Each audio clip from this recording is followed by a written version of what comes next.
Microphone. Your Excellency, Senator Jerome Walcott, Honorable Minister Colin Jordan, Director General Tatiana Valoyova, Director General Dr. Tedros Ghebreyesus, Secretary General Rebecca Greenspan, Ambassador Atalia Modokome, Geneva authorities represented here, ladies and gentlemen. I'm really excited to welcome all of you here in this room and online, because we have some people with us online, to this inaugural event in the WTO's new lecture series. This is our presidential lecture series. We set up the series to provide a platform for distinguished speakers from around the world to share new ideas, experiences, and policy proposals for multilateral cooperation and global governance. The idea is to provide fresh thinking from which we can benefit for our work. The global commons problems we face today, from climate change to pandemic disease, require countries to work together. But the obstacles to cooperative action seem higher than ever. The tragic war we are witnessing today in Ukraine represents a global challenge. Multilateral institutions and values are under threat. The speakers in this series will shed light on potential ways forward towards the WTO's founding goals of raising people's living standards, creating jobs, and promoting sustainable development. That is why I'm so delighted and so honored that our inaugural lecture on reinventing the global order will be delivered by Her Excellency Mia Amor Motley, Prime Minister of Barbados. Since taking office in 2018, Prime Minister Motley has emerged as one of the most powerful voices among political leaders on the international stage. She's fearless. She speaks truth to power on issues like climate justice, vaccine inequity, sovereign debt, and the unique vulnerabilities facing small economies. She makes Barbados punch above its weight. Anyone who followed COP26 in Glasgow will remember her clarion call for keeping temperature increases under 1.5 degrees, since even 2 degrees would be a death sentence for people from the Caribbean to the Pacific. Her address to the UN General Assembly last September also made headlines. She warned that rising nationalism and militarism bore a dangerous resemblance to the world of the Great Depression, fascism, and the Second World War. Quote, "If we don't control this fire, it will burn us all down," unquote. That's what she said, quoting Bob Marley, to challenge world leaders to get up and stand up for the rights of all people. Earlier this month, she made a memorable speech at Ghana's celebrations to mark the 65th anniversary of freedom from imperial rule, saying, "We must never accept that there are first-class and second-class citizens in the world, or first-class and second-class nations in the global community." Another ode to Bob Marley.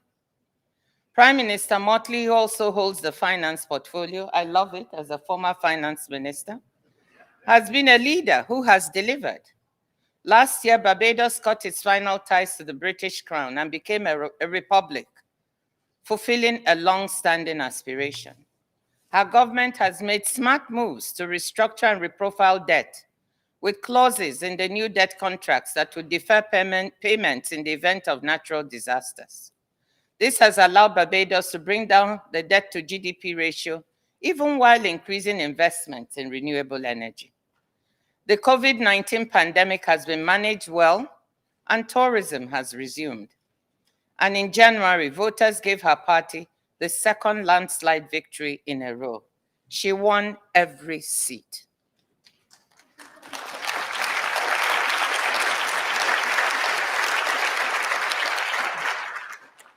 Prime Minister Motley is an innovative thinker. To enable developing countries to finance climate adaptation, mitigation, and loss and damage, she has called for an allocation of special drawing rights worth about 500 billion per annum for the next 20 years. She has led the push by small island states for a multidimensional vulnerability index that would allow climate vulnerable countries to access concessionary financing without running into income-based thresholds. She co-chairs the World Health Organization's Global Leaders Group on antimicrobial resistance. She has served as co-chair of the Development Committee of the World Bank and the IMF, and has been recognized as a champion of the earth by the UN Environment Programme. She hosted UNCTAD 15 in Barbados. On a personal note, while I had already heard of Prime Minister Motley because of her work on the world stage, I first met her when she was chair of the CARICOM Heads of Government, and she invited me. She didn't know me, but she included me in a list of development economists that she put together to help with the development and integration of the Caribbean community. I got to witness firsthand her vision for how economic integration can help small economies thrive. Now, you're here to listen to Prime Minister Motley, not to me. So I will leave it there. I just say we are blessed to have with us today an electrifying speaker. But let me also say that we are very lucky to have our moderator, Ambassador Atalia Molokome of Botswana, a distinguished legal scholar and judge who has served her country as Attorney General for 11 years before coming here. She currently chairs the WTO's dispute settlement body and co-chairs the informal working group on women and trade. So without much ado, let me call on Prime Minister Motley to take the floor.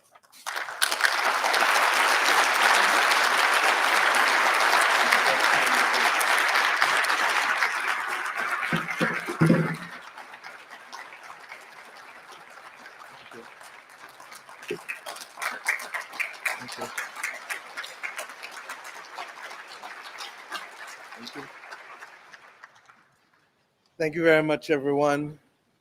And thank you, my sister, for those very kind words. All you've done is to explain why I've gotten so great in such a short space of time. Director General Tatiana Valovaya, my brother, Director General Tedros, Dr. Tedros Ghebreyesus, my sister, Secretary General Rebecca. I know she had to leave to go to a meeting with the UN Secretary General, and in your absence, we will be here. I really want distinguished guests all and all who are listening. I really want to thank you for the opportunity to be here. And let me first, Madam Director General, congratulate you on all of the work that you have been doing and the leadership that you provided at this most critical time for the world, given all of the challenges that we are facing. We are confident that your erudition, but also your experience and your heart will make all of the difference that we need now. Because if the WTO is to remain faithful to its mandate and to bring prosperity and stability to the people of this world, and to ensure that international trade does not have the obstacles that it has now, then your work must be a success, buttressed by all of our cooperation, by keeping a higher purpose in front of us.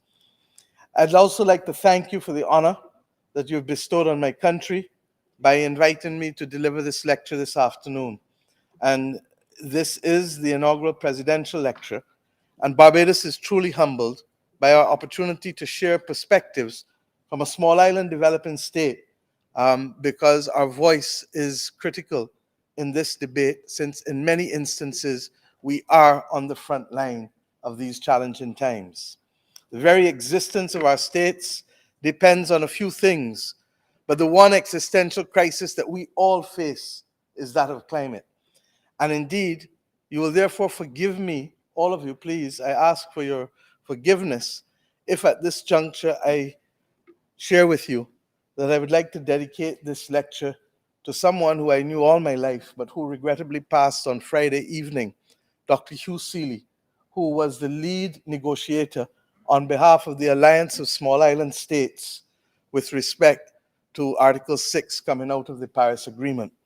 His loss will be not just that of small island developing states, but the void that he leaves will be felt by all who fight to save this planet Earth, for his voice was at the front line of that for the last 20 years.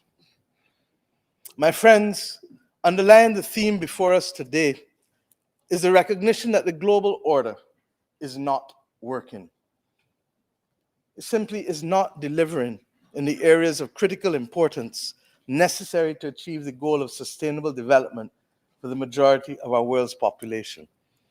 And I want to submit to you that it is not achieving for our people, as still too many people in this world live in conditions of hunger, of poverty, of indignity, and of inequality. If we are to achieve prosperity for all, then we must really try, because if not, it will remain a distant aspiration, far too distant for too many, and let alone those who have no access to technology or who have not been able to benefit from social cohesion within their countries. Simply, we are not delivering for our planet either, as daily widespread climate degradation, whether in the form of droughts or in the form of floods and hurricanes, continue to undermine our capacity to support both the present and future generations. Similarly, we are not achieving the objective of partnership beyond the words that are used by many. We use the word partnership glibly, but where is the example of it? For my friends, greed continues, regrettably, to motivate too many, that we are more concerned with generating profits than saving people is perhaps the greatest condemnation that can be made of our generation globally. We continue to have a world that is segregated, regrettably, between those who came first, in whose image the global order is now set. And I really had promised not to use this phrase, but I have to deviate, that regrettably, we are seeing a global order in which we live that is simply the embalming of the old colonial order that existed at the time of the establishment of these institutions. And we have therefore to ask ourselves whether we are in a position to deliver on the peace that would permit us all to live in a just and inclusive society in each of our countries, or whether we are in fact creating a world where peace is elusive, peace both in terms of security, but also peace that comes from economic justice. And we have therefore to ask ourselves whether therefore we can live in this global order. And what am I saying? As is suggested by the very theme before us, we know that a transformative agenda is required. Absolutely, but it depends on all of us. And the question therefore must be, are we ready to exercise the global moral leadership, the commitment and the political will necessary strategically that will allow us to pursue the transformative agenda in order for us to be able to reinvent the global order? My friends, a global order, regrettably, today perpetuates the first and the second class countries, of which I spoke in Accra, in fact, not in Accra, on the Cape Coast 2 Sundays ago, largely because that is our reality. We have faced a world that has cemented the right of a few to determine the fate of the rest of us. Is that acceptable to any of us in our families, in our communities, or in our countries? And if it is not acceptable in our families, in our communities, and in our countries, I submit to you that it has no place in the global order. The ultimate absurdity of what I'm saying is amplified when we look at the arrangements that led to the P5 within the context of the Security Council. How do 5 countries have the right to veto that which others want to see happen? Similarly, how do we understand that in our world, there must always be somebody to guard the guard? In the Caribbean, we ask it simply, who can guard the guard? If there is no one looking over those who claim to have that superior voice and superior wisdom, then who protects the rest of us? My friends, this is a global order that is compromising equally our right to development, our right and ability and capacity to attain the sustainable development goals that each and every one of our countries has submitted is critical for our populations in order for them to prosper. If we don't recognize that the time is now for us to find solutions with respect to long-term financing instruments, not 5, 10, 15, 20, 50, 70, and 80, in the same way that Britain and other countries were required to find them as they went forward in a post-World War world, where they recognized that they could not pursue development at the same time as they had to service the debts of the war. It is no different for the rest of our countries who battle now the pandemic, who battle now the climate crisis, and who must now battle the consequences of war in Europe. Simply put, if we have to service that debt that we have incurred in the last 2 years, then we do not have the position and the capacity to borrow to finance our development with respect to the Sustainable Development Goals by 2030. It will become an illusion, regrettably, for many. I pause also at this point to reflect that post-World War II, the advanced countries of the world agreed that Germany should not have to service debt in excess of 5% of their exports. But yet today, in our own countries, in small island developing states, that number is in excess of 30%. I ask simply, where is the justice that we speak of? I could go further and refer to the letter that was in the Guardian newspaper only 2 days ago that calls on the world to reflect on whether or not Ukraine's debt should not be completely written off, given the humanitarian tragedy that that country is facing. But I ask us to not forget that they are not the first country to have faced such humanitarian crises.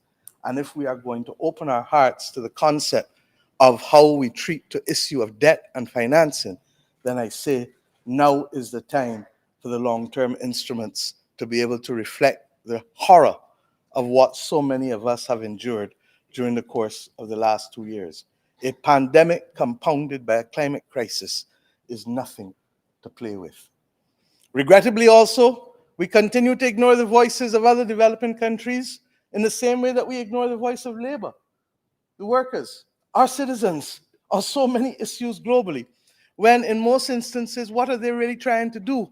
To make requests that are morally just. To make requests that are morally just. As you know, in the WTO, labor's voice has been insistent on the need for social dialogue to ensure that our trade policy that we settle upon reflects the interests of all, and that there be a just floor for competition that enforces labor and environmental standards for whom? Not for aliens, but for ordinary people in whose interests we are committed to serve. So as we consider this question, I want to suggest, as we all know, that the invasion of Ukraine has in fact reset the global order. The old one, I've shown enough, is simply not working. Not delivering on peace, not delivering on prosperity, not delivering on stability.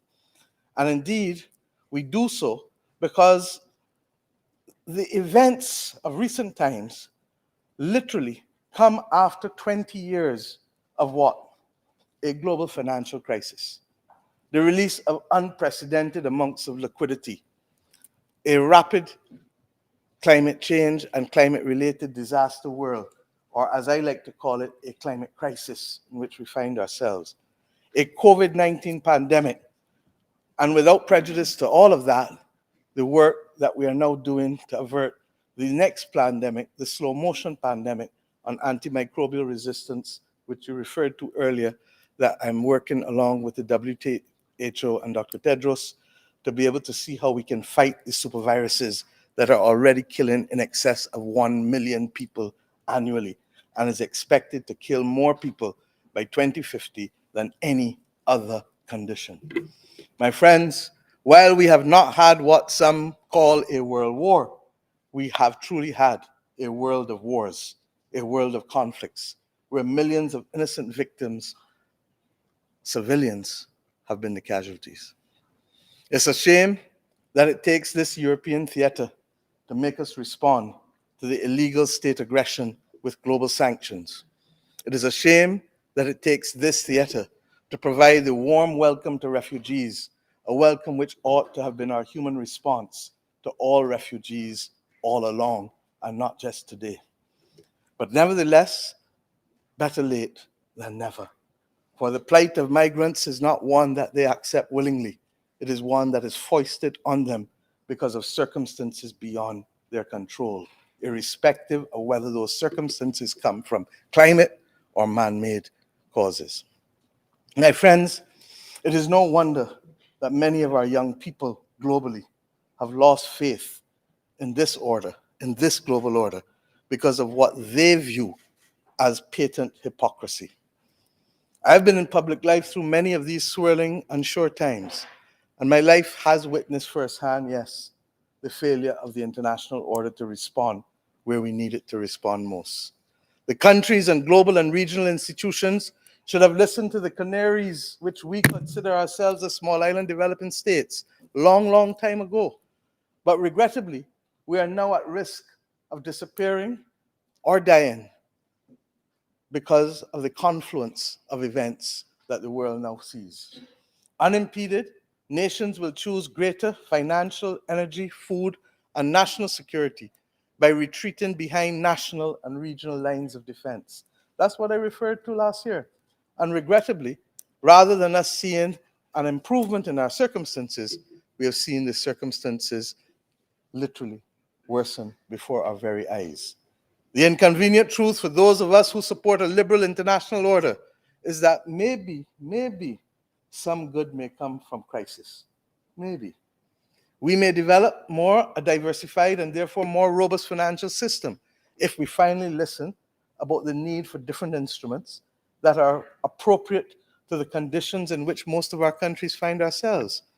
We hope that it will also accelerate the pace of the transition to renewable energy, because we know what fossil fuels alone will do, although we are conscious too that the discussion is nuanced and that a net zero world does not mean a fossil fuel free world, but simply one where fossil fuels don't exceed more than 20% of the overall mix. And that carries us into other discussions that I don't have time today to deal with. Similarly, we have to determine whether we are going to eat healthier and less processed foods, because we have to eat fresher food because of the supply disruption that is now upon us with the global supply chain. There will be better results for our bodies, I suspect, than if we had continued to eat the processed foods. But a contradiction in all of this is that would this be a defeat of internationalism? At a time when we need internationalism and multilateralism more than ever? Can we achieve those other things without having to accept that the only route to them is through the defeat of multilateralism? I believe that we can. And we cannot, therefore, retreat from that internationalism, even if in some instances it requires us to take difficult decisions that we might not otherwise be willing to take. There is no safety behind the Maginot Line, none whatsoever. And in an inclusive international trading system that we all accept is critical to solving many of the problems we face, we then must ask ourselves, how do we move from this position today? I want to share with you in a few minutes, very briefly, my thoughts on the role of trade in the solutions to two of the most significant transitions facing humanity, and to look at how the WTO can be and must be in the vanguard of that change that we all need. A comment on the absolute need for us to bring the architecture of a new global order to the 21st century, one that is transparent, that is fair, and that is rooted in moral legitimacy. One of the most profound transitions facing the world that we live in today is the rise of the new digital empires. You have to call them empires. The world carries out an increasing proportion of its trade on digital platforms. And the digital trade changes the geography of trade and allows for the high mobility of people, technology, and services. The digital world is highly concentrated. There are essentially 9 leading digital platforms. Using their brand names, what are they? Apple, Facebook, Amazon, Google, IBM, Microsoft, Tencent, Baidu, and Alibaba. Even more striking These nine are also essentially owned and controlled by a small handful of individuals. These are companies that are now today more powerful than the Seven Sisters were when those conglomerates were broken up almost a century ago. Never before has the global economy seen so much concentration of economic power in so few hands. And there's a paradox to blame. Though a few individuals have benefited astronomically, their business model is shaped by what? By the state's data governance models. The business model is that the firms must provide free services in return for freely using the user's data. It has been called third-party funded barter. And this model exists in China too, though with greater collaboration between the state and the companies, at least explicitly. So whether deliberately or not, what is the reality here in Europe? Europe disrupts this model through its data privacy laws. To some extent, they shift data ownership from the platform back to the user. The larger the market, the more value that free data has to those who assemble products from that data. There are substantial economies of scale. Considering these two issues, the data governance model and the economies of scale, it is no surprise that 6 of the 9 big tech firms that I just referred to are in the United States and 3 are in China. And none of the 9 is anywhere else. None. The business model follows the regulatory model. And so if the data governance model does not change, more or less, this is the way that it will be. An increasing proportion for global trade then is determined by the ability of consumers and producers to access an oligopoly of the US and Chinese platforms and consent to their rules and conventions around data governance, delivery, and payments. The space and opportunity to be outside of these digital platforms, my friends, is shrinking. Suppose a teleworker, an app designer, or a service provider from a developing country were to try to access these platforms. In that case, they will first face challenges around payment systems, which stem partly from the uneven application of anti-money laundering rules, leading to the sharp narrowing of correspondent bank servicing in developing countries. We in developing countries have been talking about the loss of correspondent banking capacity for years, and that you cannot live in this world without having access to banking services. If not, you are literally a leper or a pariah. But yet, the world takes glee almost in passing and putting all kinds of lists, the consequences of which are to put our countries literally on their knees with respect to access to banking and financial services. You cannot have exclusion of people on the basis of this without causing serious damage to human beings and trade in our small countries. They and others will have to become part of, and I refer to all of the persons who want to use these fees and these digital platforms, they will have to become part of and pay fees for being part of an oligopolistic payment network, such as Visa and MasterCard, ubiquitous and all about.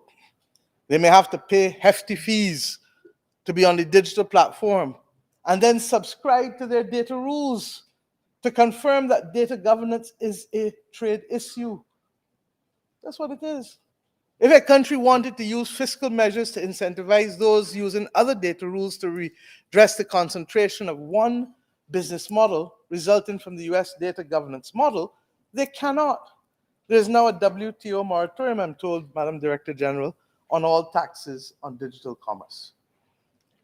Yet, this is still all highly distortionary and discriminatory, largely beyond WTO scrutiny and the future of international commerce. One of our most urgent challenges as well is the climate crisis. It cannot be avoided. It is an existential crisis, not just for small island developing states, but for all of us on this planet. and it is just a question who is affected first. My country lies on the front line, as you know, between the tropics of Cancer and Capricorn. But many of you in this room also come from countries that lie between the tropics of Cancer and Capricorn. We have contributed little to the stock of greenhouse gases. And I refer not simply to those who contribute today daily, but I refer to the stock of greenhouse gases that has literally driven modern development from the industrial age.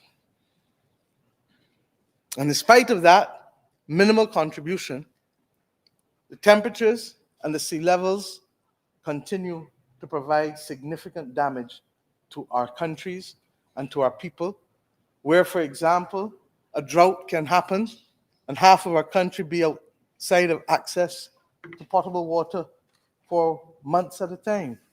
Where, for example, in the Caribbean, a country's entire GDP can be wiped out in a night, or in the case of Dominica, 227% of its GDP with Hurricane Maria and Irma.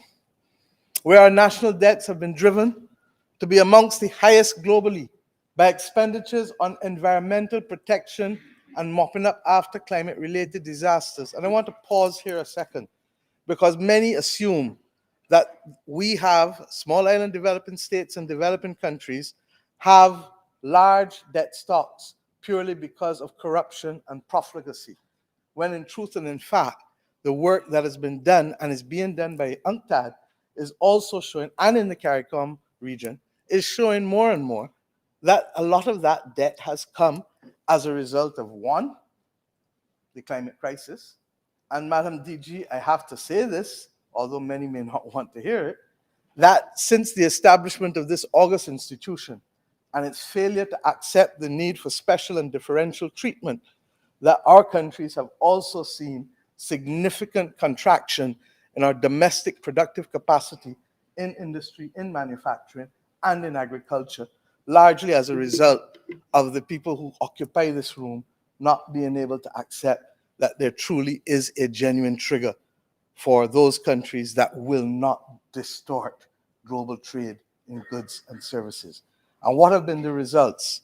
Before coming in here this afternoon, I asked my Ministry of Finance and Economic Affairs and Industry to check the figures.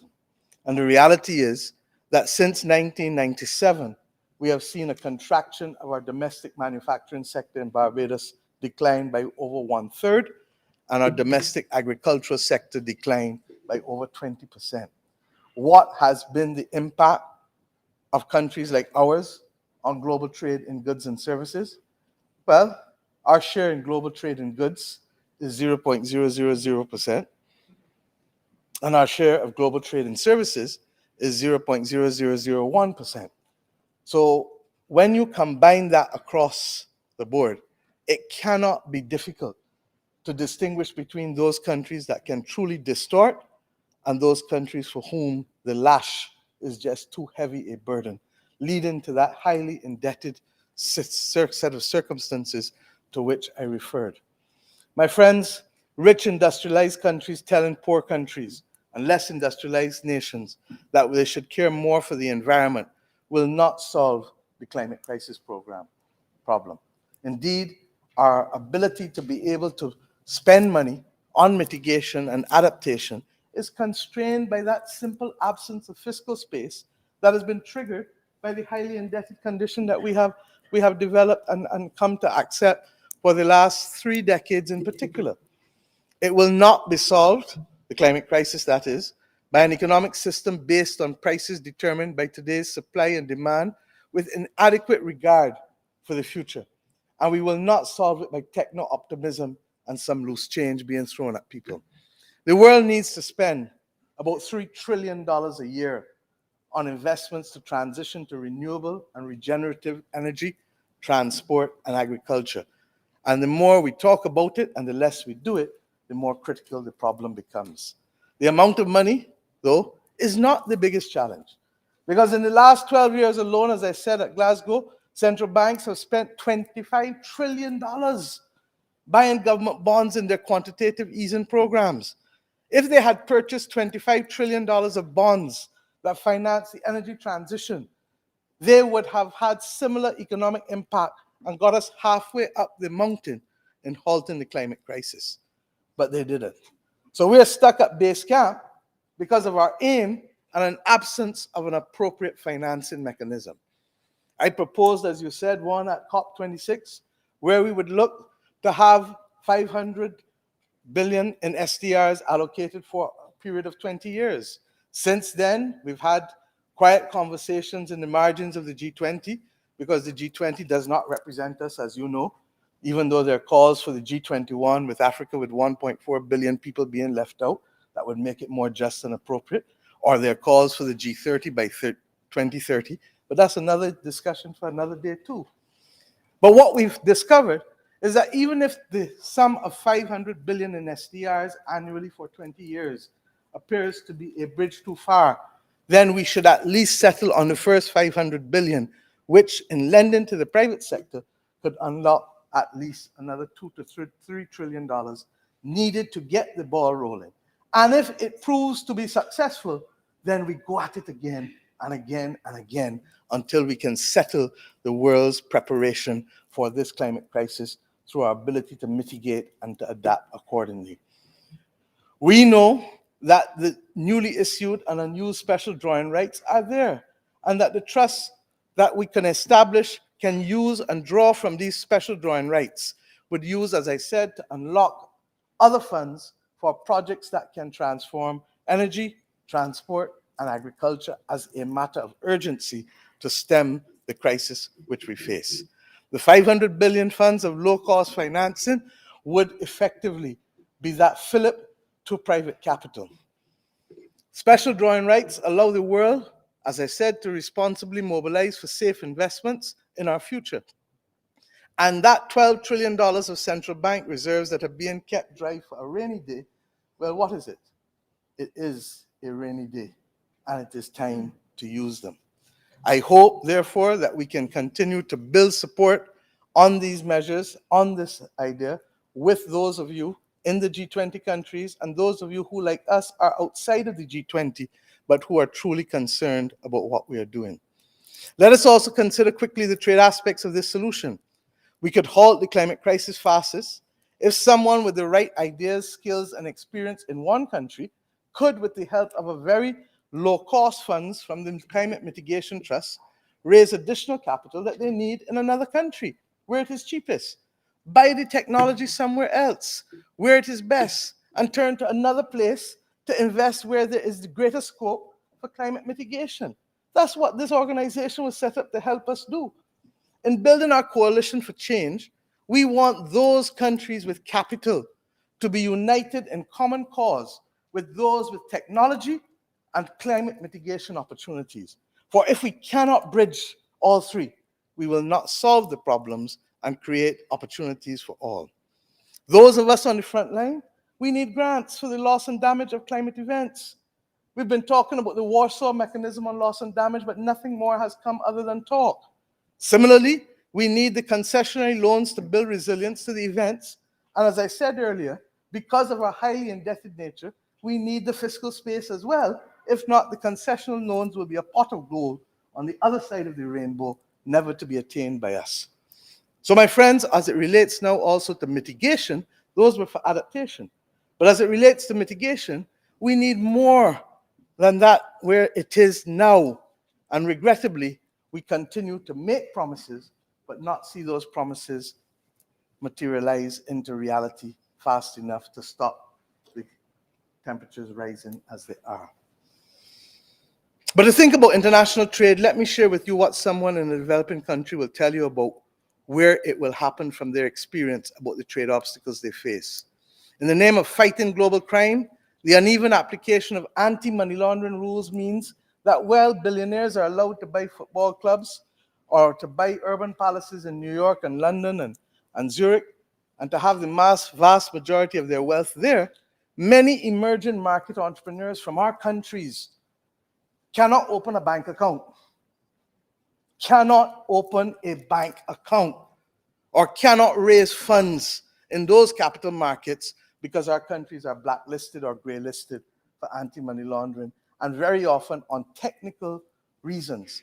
The last grey listing coming out of the Financial Action Task Force was not because of substantive issues of money laundering, but it was because of a technical reclassification of money supply from M2 to M3, then putting us into a weight category for which we were not prepared.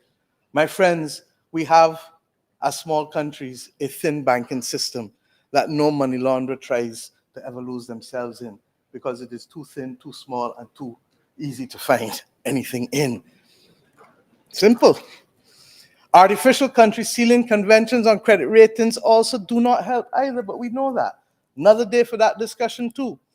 They will tell you that they cannot compete with the state subsidies on developing renewable energy technology, which is being applied in the United States or in Europe or in China, and that the previous tax incentives that partially compensated for the absence of research subsidies are now disallowed in the name of fairness, unless the government wants to be on another blacklist for harmful taxation.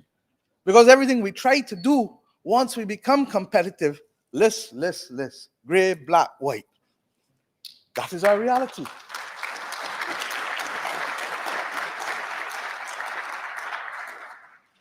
And they will tell you that if they come to sell internationally their renewable energy, carbon credits, or anything else, there will be an accreditation process that is more costly for those in developing countries to satisfy, but this is all being done in the name of having a level playing field. It reminds me of the United Nations Charter that preserves the inequity and the discriminatory practices of the world. For if we made everyone equal in 1945, we cemented the inequity of the colonial order as well, in countries and in people. These, not tariffs, not genuine competitiveness and comparative advantages, but these are the obstacles to today's international trade that we face in a real way. And there will be an obstacle too to the efficient and fair prosecution of climate mitigation through the global transfer of capital, technology, and opportunity. The instrument of new colonialism, my friends, is the bypassing of treaty-based organizations to pursue the discriminatory application of non-tariff rules on finance, on tax, and on next generation standards, all in the name of legitimacy, closed so to, like the green box in agriculture. No scientific basis upon which it can be premised, but simply it is good for some to subsidize to the tune of multiples of their GDP, and the rest of us have to depend on farmers who cannot farm all year, because when we need them for a crisis, they would have already become bankrupt as a result of the glut of cheap goods and produce that comes into our countries. The answer, however, as difficult as it is not to give up on internationalism or multilateralism, not to surrender and not to retreat. The world needs more mobile labor, capital, and technology to defeat the climate crisis. And we need to be part of a digital revolution to deliver better health and better education and a better quality of life. And we need to listen to the voice of labor who represents our citizens, not aliens from Mars. International trade is at the center of solving the climate crisis problem. And the use of digital trade is critical if we are to advance global development. Trade, my friends, as you know better than most people globally, is at the center of all of our profound challenges. And we need the WTO to have a seat at the table to ensure that trade barriers are not blocking our successful attempts to address these challenges.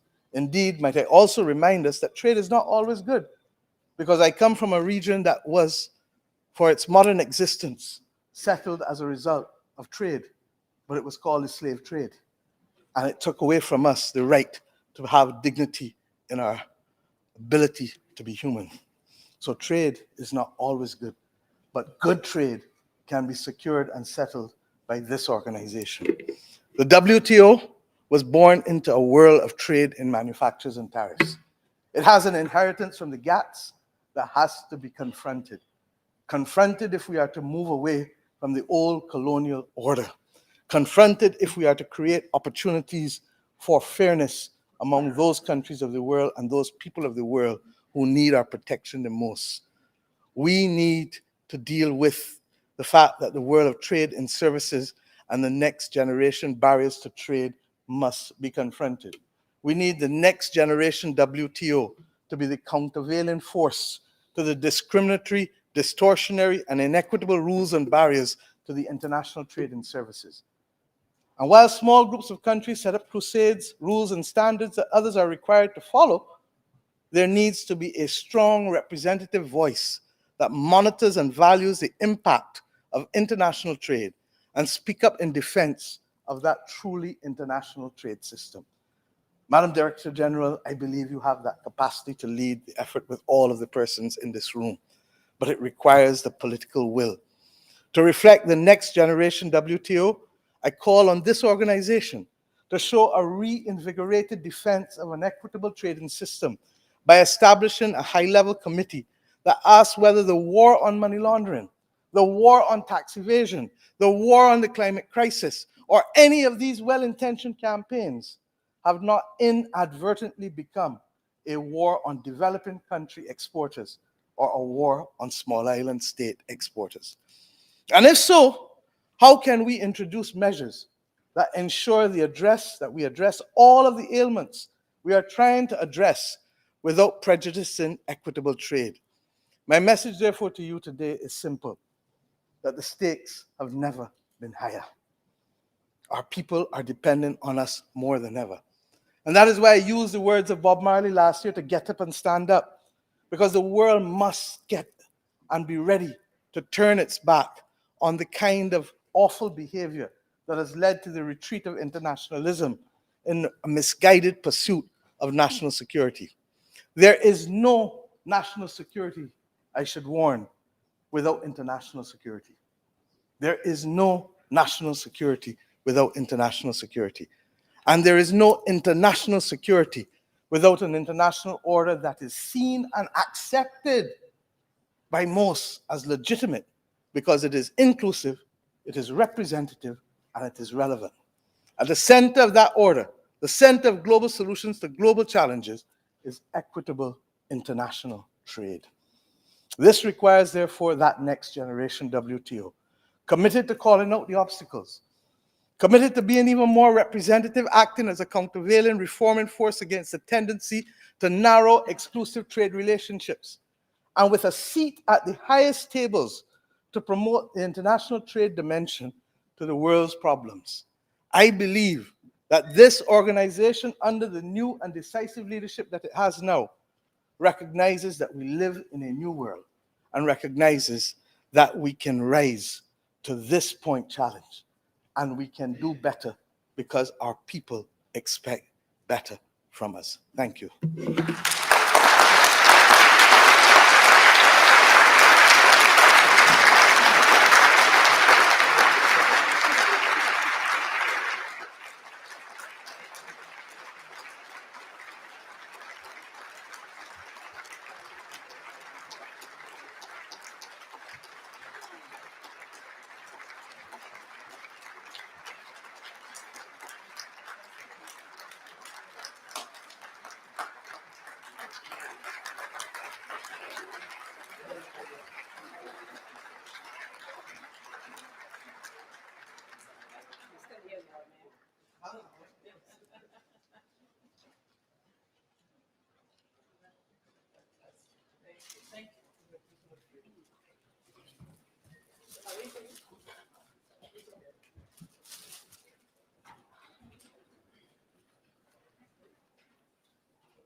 Thank you so very much, Your Excellency, Prime Minister Motley,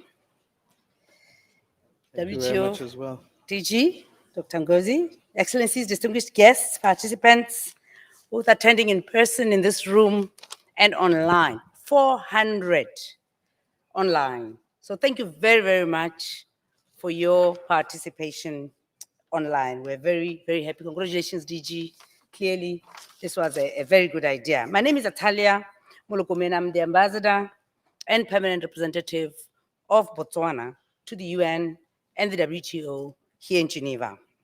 I'll be moderating the discussion between our guest, Her Excellency, the Prime Minister, the DG, and you, the participants. I'm sure you will all agree that this was a most impressive, if I may say, wide-ranging and thought-provoking lecture, most fitting for the inauguration of the WTO Presidential Lecture Series. Madam Prime Minister, you have certainly set the perfect tone and the bar, I must say, very high, by your very incisive presentation of the issues that so directly impact all of us. I have no doubt that the DG is satisfied that you've done justice to the theme and objective of this high-level series of presidential lectures. So today, I'm truly honored and humbled to be sitting literally between two exceptional leaders, both being phenomenal women, if I may call you that, recognized for their rich knowledge, game-changing ideas, and ability to captivate audiences with clear sound and sometimes sobering messages. I think many of the messages, the Prime Minister, you relate to us were sobering, and I think that many of us will have much to reflect on going forward. Honorable Prime Minister, your words are a wake-up call to us. We have heard you. You have made a clarion call for us to revisit the global order and to go back to the drawing board. It is a call that is up and timely. You said the time is now. It's raining now, you told us. I listened very carefully. You reminded us, especially in this room, of what the WTO was set up to do. You spoke about the next generation WTO. You spoke about a matter not only dear to your heart, but a matter that should be dear to all our hearts, climate crisis. And to go back to Bob Marley again, that's not who feels it knows it, but we should all feel it. So I do believe that these were sobering words indeed. So difficult questions you've asked us. I'm sure those in this room and online will agree. We will mull over these questions. These are not questions we can answer now. But in the meantime, I think I'll do the easy thing and ask a question to the Honorable Prime Minister. The responsibility to take forward, to redefine the global order, Honorable Prime Minister, does it lie first and foremost with world leaders like yourself and the multilateral institutions, or whether it is the individuals, the people in this room and online who have an equal responsibility and role to play? Thank you. All of the above, plus our citizens. Nothing happens in this world unless there's a mass movement.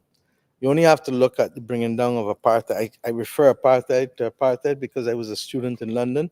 I was there when I saw the activism of the young members of the society believe and say we were not prepared to accept decades of discrimination and exploitation any further.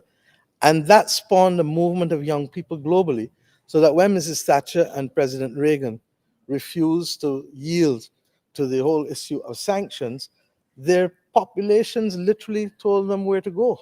And I think that you are seeing it also with the climate crisis movement, that as many governments that didn't want to look and believe that it was real, it's this ordinary citizens of the world. We saw it also with the Black Lives Matter movement, that once George Floyd was killed, in the glare of the whole world, that people determined that this was unacceptable. And you have a young generation today who perhaps, because they have had the benefit of more things than most generations before them, have the luxury now to focus on conscience. And they are focusing on conscience. They are focusing on what is right, because it is their world that we're mashing up. It is their world that we're taking from them. So that I really believe that it's a combination of the leaders, it's a combination of the international institutions such as this and those of us who work with and in these institutions. But above all else, it is about ordinary citizens claiming ownership of their destiny. And that is why I talk about global moral strategic leadership, not just from the point of view of governments, but from all of the institutions and individuals that influence our lives. Thank you. Thank you very much for your response and guidance, Prime Minister. Very practical, I'm sure examples steeped in history, apartheid, and now the movements you have referred to. DG, if I may turn to you and ask you the same question.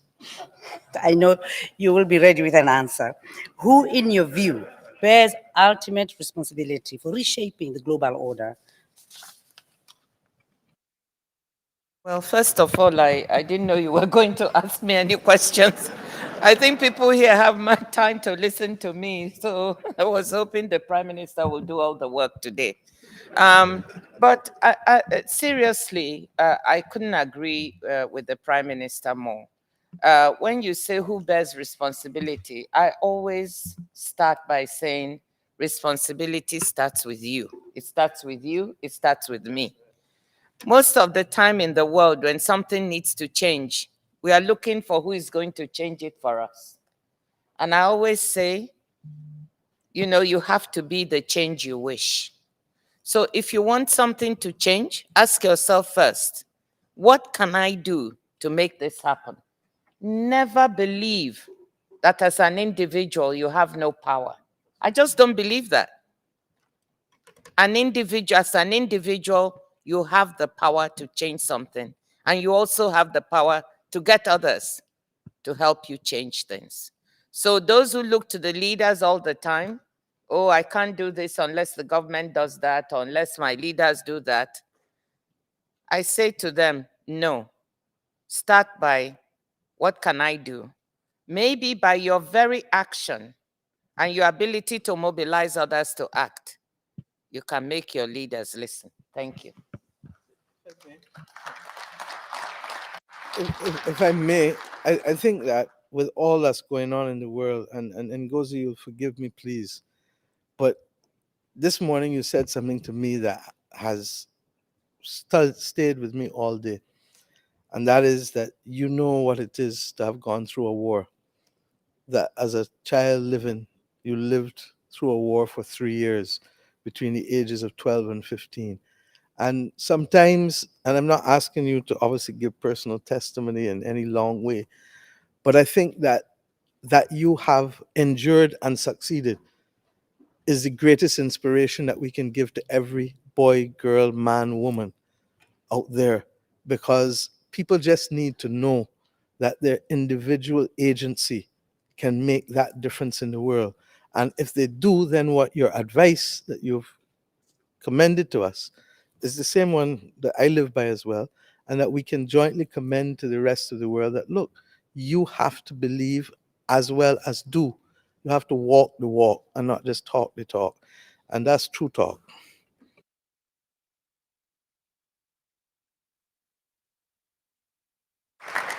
Thank you so much, PM, and thank you, DG. I knew you would have an answer, and it was a really great answer. And once again, you know, the personal is political. This is why the Honorable Prime Minister has raised the issue of Dr. Ngozi's own personal experience. And you've raised, DG, the matter of agency, personal agency. Let me now turn to you, the audience, and see if you have any questions for Prime Minister Motley. As you are aware, the lecture is live streamed. We don't have too much time, but the reason we are having these lectures is so that you can also pose questions to our guest. We are only able to offer the floor, I'm afraid, to those present in the room. So I sincerely apologize to our many participants online. For those who like to pose a question, please raise your hand so I can identify you. The Secretariat will assist in identifying you. You will speak from your seat using the microphone in front of you. When you do so, please introduce yourself. Be short and concise. So colleagues, no statements, please. It's meant to be an interactive engagement. We love our statements, but today, let's loosen up a bit. Friends and colleagues in the room, forgive me then. Once again, raise your hand and thereafter introduce yourselves. So now that the rules are set, let me have a look and see whether we have. I see a hand over there. I don't see who you are. Please introduce yourself. You have the floor. Thank you so much. My name is Maria, and I'm from the Permanent Mission of Ukraine. I would like to thank Prime Minister for sharing her observations, and we would like to completely agree that as delegates here in Geneva, and also the world and international institutions are faced with unprecedented challenges and those that threaten our peace, security, and development. Russia's military aggression on Ukraine, if not stopped, will lead to horrific humanitarian and global food crisis. Actions of Russia and ongoing attacks also lead to contamination of war air, and land, Ukraine and its neighboring countries have already witnessed one of the worst environmental crises in their modern history, the explosion of Chernobyl nuclear power plant, and we cannot let anything similar happen again. As eloquently highlighted by the Prime Minister, the potential reduction of GDP growth in several parts of the world, among other caused by the war, will reduce the availability of funds for development, in particular if military expenses increase globally, and that worries us a lot. Ukraine believes in the multilateral trading system, and in times of crisis, we think that the system and the WTO at its core can provide benefits and deliver solutions. We hope for support and solidarity of all countries to mobilize all possible resources and tools to stop the Russian aggression immediately. Thank you.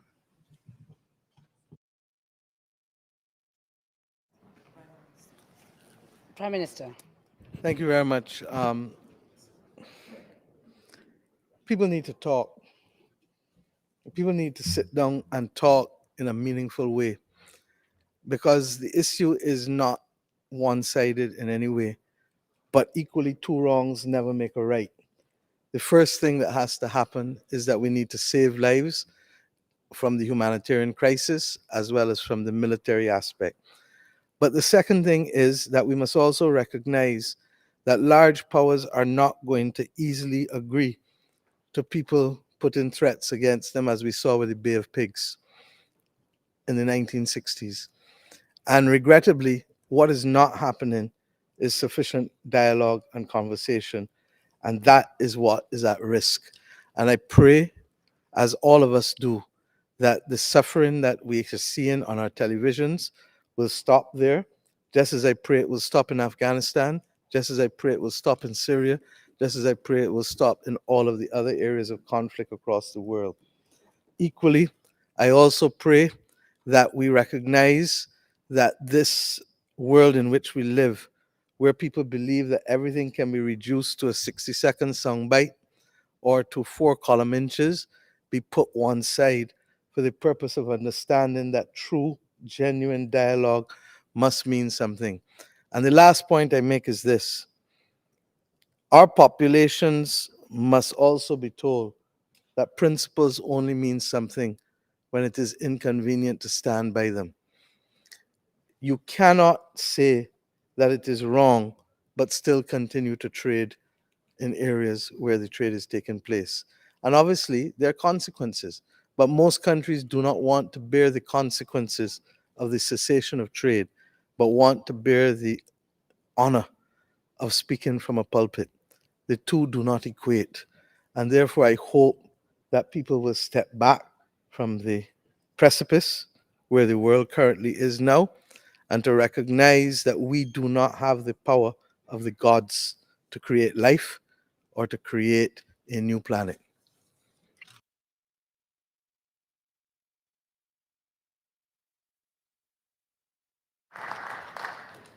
Thank you, PM, for your response. I'm trying, the room is full.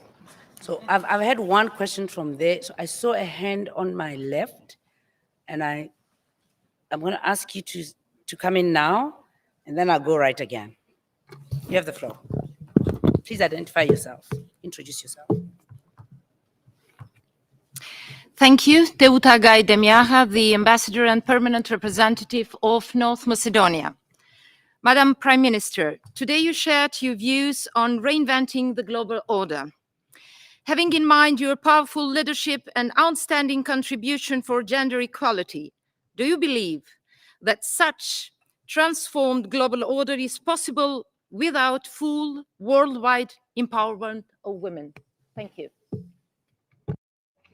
Of course, we believe in the full worldwide empowerment of women, but we also recognize that what we face didn't get there overnight, and it's not going to be cured overnight. It is good that we've seen in the last century, century and a half, a serious opportunity and pathway for women. What is not as good is that it is still too narrow and too much at the top, without giving ordinary women the power of choice. The ability to say yes and no is the most powerful thing that we can give a human being. There are too many girls and too many women who do not still have that power today. And therefore, that must motivate us all to vest in them that right. Do I believe that it will happen in 10, 20, 30 years? Probably not. But the Talmud says that we are not we're not expected to complete the task, but neither are we at liberty to resile from it. So we shall continue to fight the battle for gender equality. Thank you, PM. Thank you very much. Here at the WTO, we do have an informal working group on gender, so we are also fighting for gender equality. I just wanted that to be on record. I think that the answer from this platform may not necessarily look as appropriate as it should. And I'm going to ask gentlemen over there to come in. Please pose your question. Thank you, Madam Prime Minister. This is Sri Nitya Moksha Priyananda. I represent the Kailasa Nation. And my question was this. Are the countries that are claiming discrimination by the bigger powers doing enough when they are dealing with the smaller countries or smaller sets of peoples and discrimination within their own boundaries or people they deal with? Should the group of countries that are not at the top of this digital world and so on do more to get together and be fair in their dealings with their peoples as well as smaller countries? I'm not sure who you're referring to, but if I were to assume that you're referring to emerging market countries, then there's always room for all of us to do better. And there's always room for all of us to do better, not only internationally, but locally. Look, my government just won, as you heard, all of the seats. But that does not mean that I feel that my government has been able to satisfy the needs of all of our people, because I don't feel so. In fact, only last week I introduced a new component in our budget speech. And I hope that it is new ground that we're breaking, but ground that we can deliver. And that is, none of us owns the sun, the sea, the wind. And if we're therefore talking about renewable energy, then the first obligation of a government, in my view, is to ensure that all of its citizens, through the householders at least, be given the opportunity to own a piece of that action in renewable energy, because it is the patrimony of the nation and it doesn't belong to a handful of people. So that last week we announced that we would use the renewable energy as a democratizing and an empowering first force for our own population, so that every Barbadian homeowner will, as of right, have access to either solar or small wind turbines to power their homes and to be able to sell back power to the grid.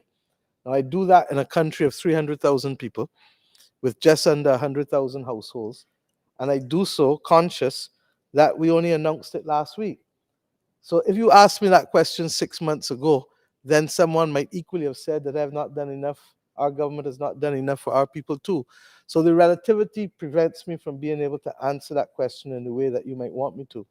But suffice it to say that we have to continue to strive to put people at the center of all that we do. It sounds trite, it sounds cliche, but regrettably, it is necessary because it is not happening globally. And that is why you heard me in my speech refer to the absolute need for the dialogue with labor and other entities and small developing countries, because we feel as though we are on the outside all the time, and we feel as though we're jumping up high to make noises, but that those who need to listen are not necessarily listening in the way that we need them to. So can we do more? Yes. Can the larger developing countries in particular do more? Absolutely. And must we stand together in solidarity as the labor movement has taught us? Absolutely.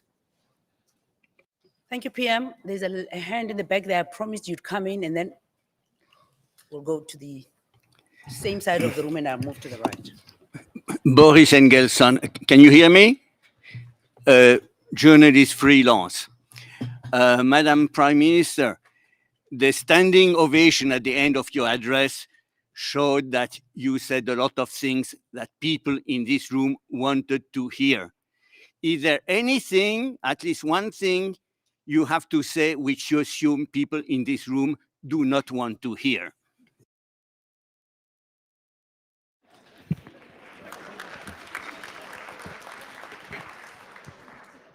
That if ever there was a time that you need to go back to your capitals and tell them, stop playing the fool, it is now. that we need a mandate, we need the political will, and we need to see movement. And I say so genuinely. Madam Chair, you head up the dispute settlement body. I didn't get to speak to it. But it is an absolute travesty that an international organization founded in the rule of law cannot have the expression of the rule of law as part of its deliberations. And nothing short of the urgent repair of that situation will be satisfactory if we are going to see movement from the rest of us in this multilateral trading system. Thank you, DG. I think our work is cut out for us on dispute settlement. One more hand I saw in the corner there, and I'll come back to the right side. You have the floor. Thank you, Prime Minister, for a highly insightful lecture. You spoke about the need for treaty-based organizations to move from the colonial legacy of to a more transparent and truly representative based structure representing the world today. In practical terms, how do you suggest that the WTO and other treaty-based organizations can move towards a more representative order? My name is Kabo Abama, International Trade Law at the Graduate Institute, Geneva. Thank you. Part of the difficulty lies in a very human condition that those who pay the piper call the tune.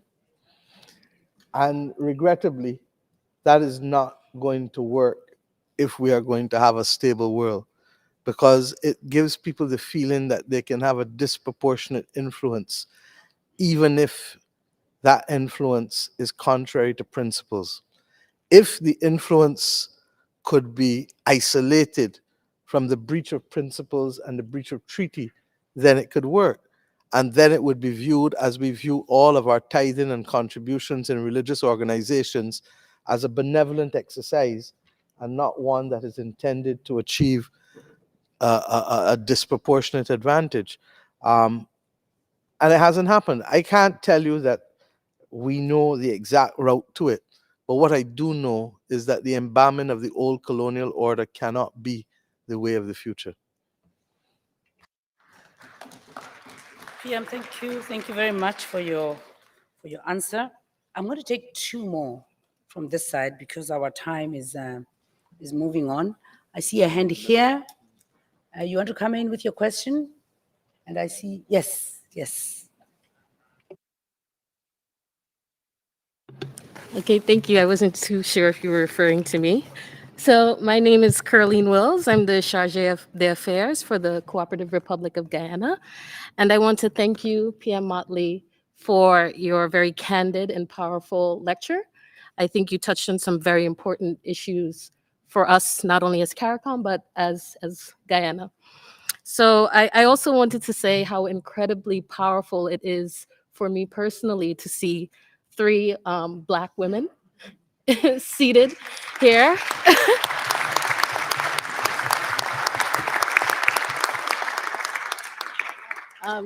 3 very powerful Black women in very different spaces. It just highlights the importance of how representation matters. So my question is, given the multilateral fora and some of the things that you talked about, and even in the present day, as developing countries, it seems that our economics are so different, but sometimes we face some similar challenges.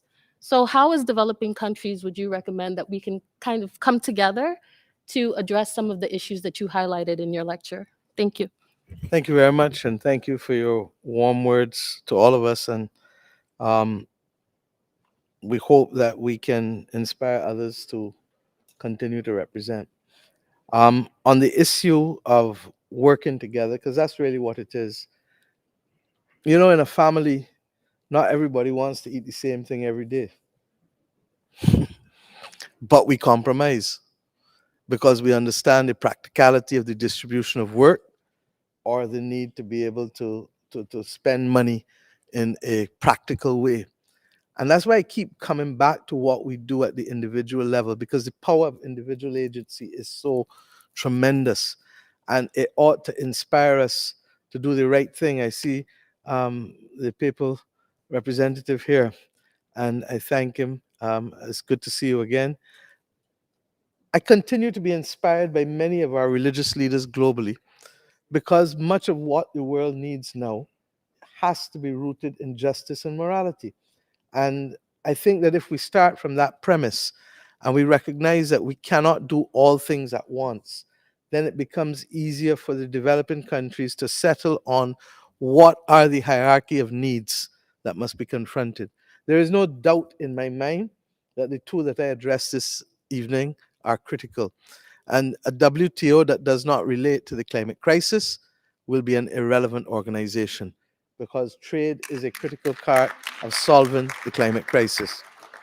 And a WTO that does not address the consolidation of power, economic power, and real power in multinational corporations that are at the center of the digital empire will also become an irrelevant institution.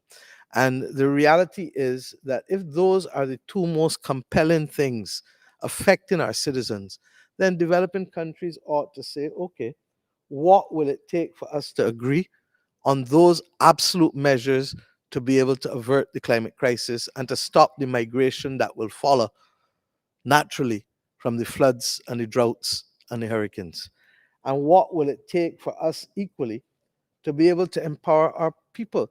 The digital tool has helped us to democratize, but it has also been a source of fake news. It's also been a source of instability. It has also been a source of consolidation. So how do we identify the 3 or 4 most important things that we need to resolve with respect to the encroachment of the digital revolution? And how do we stop the climate crisis? Then we go to food. Without food and water, we have nothing. And unless we can ensure that every human being in this world has the right to a meal, then we have not satisfied our obligations either as citizens or as nation states. And I therefore hope that those 3 things, energy is just the means by which we do what we have to do. Transport is just the means by which we do what we have to do. But if we can solve the climate crisis, if we can restrain the digital empire from being a negative force, but only used for good, and if we can ensure that people have access to food and water, and by extension, health and education, then that is what should motivate us. When we start to worry about profit over people, that's when we get in trouble.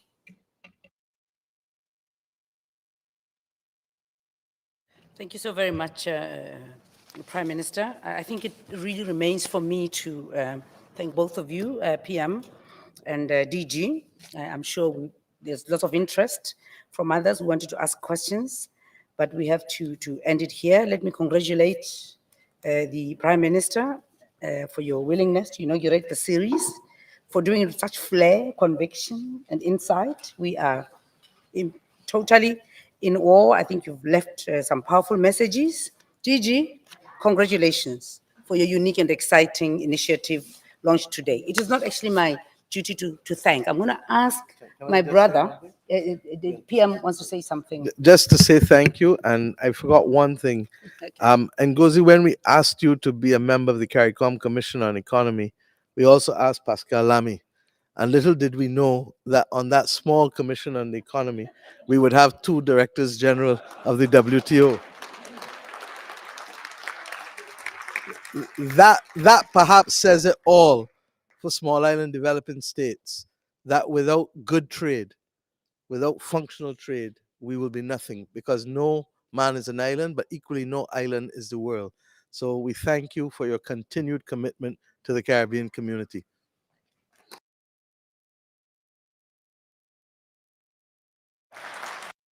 Yeah, I'm conscious of the fact that we have to wrap up because we had promised to end at 5:30. But we have Ambassador Blackman coming. I just wanted to say what a pleasure. I thought we would have a profound lecture, an electrifying one, and you didn't disappoint. Thank you so much for kicking off with such a wonderful lecture, and one that is thought-provoking. Thank you.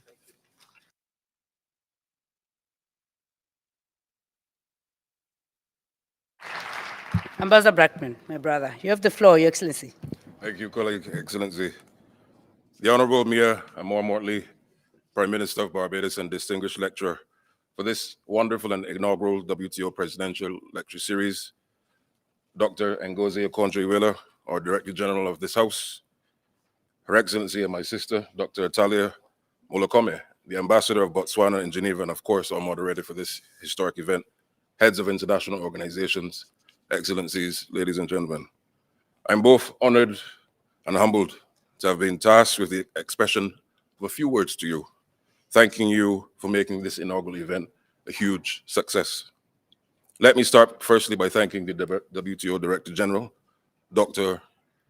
Ngozi, for her foresight and her vision, which clearly has become synonymous with her leadership in conceptualizing this presidential series as a platform for visionary leaders, revolutionary policymakers, as you've seen this evening, and innovators to share their ideas, knowledge, and experiences with international Geneva, and by extension, the global community. Her opening remarks painted a vivid picture of Prime Minister Mortley and set the perfect backdrop for this historic event. It certainly would be remiss of me, certainly as a UN International Gender Champion, not to remark on the fact that we have our inaugural presidential lecture in the WTO, three powerful intellectual women and leaders who have really set the tone this evening, and kudos must be given to them.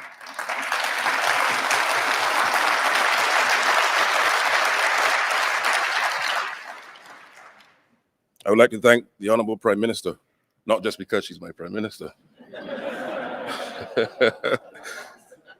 Yes, and my boss.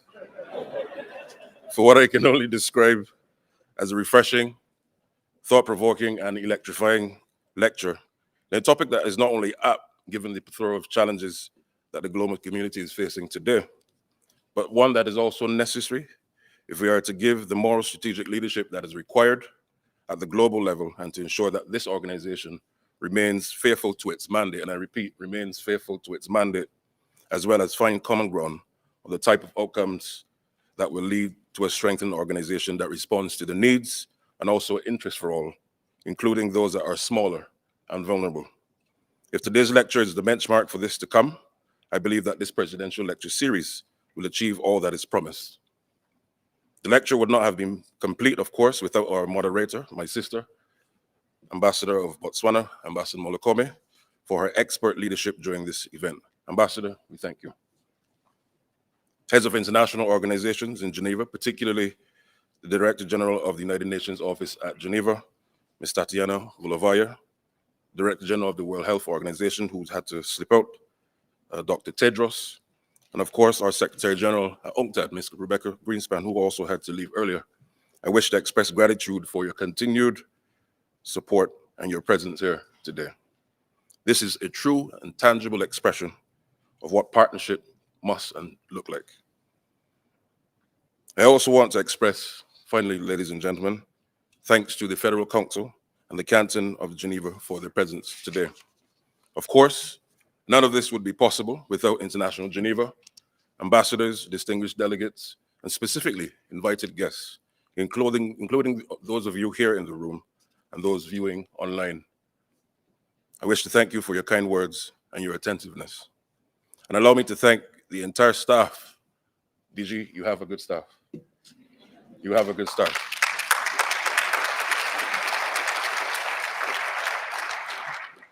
Thank the staff at the WTO Secretariat for their tireless work in collaboration. And I can tell you, both our teams worked tirelessly together over the last few weeks to really make this possible. And I must say that they really worked really well in ensuring that we got here. And therefore, a tremendous mechanism was deployed in ensuring that this was a success.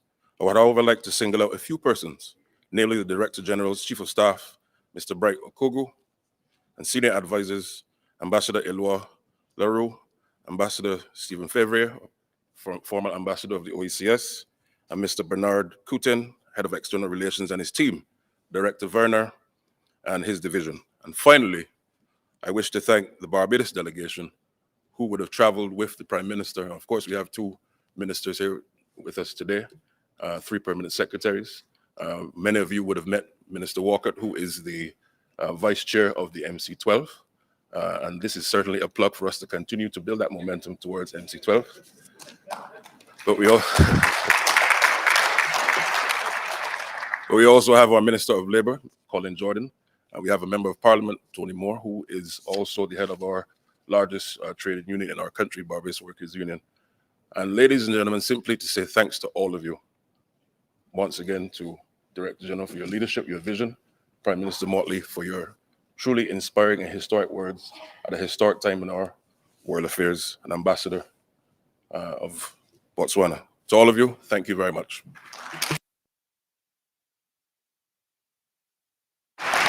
Thank you. We have come to the end, Excellencies, Prime Minister, DG, interpreters. We should thank them. They work so hard. Thank you to everybody for joining us. Merci, thank you, and goodbye.